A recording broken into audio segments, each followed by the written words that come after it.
कितने सारे गौरैया हैं। ये गुजरात का क्षेत्र है और यहाँ पे लोग प्रकृति से इतने नज़दीक होते हैं, इतने करीब होते हैं। कहीं भी जाएं, कोई गांव में जाएं, ऐसे पक्षियों के लिए अलग से दाने का व्यवस्था किया रहता है, ऐसा पानी का व्यवस्था किया रहता है, ऐसा खाने का व्यवस्था किया रहता है।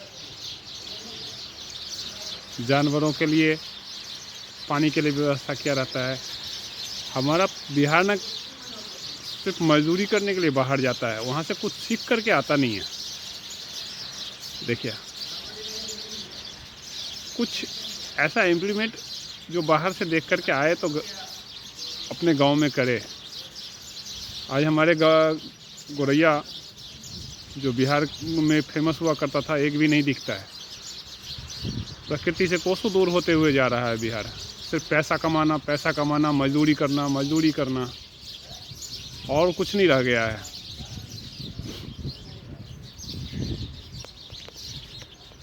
शायद इसीलिए हमारा बिहार और ज़्यादा गरीब हो गया है,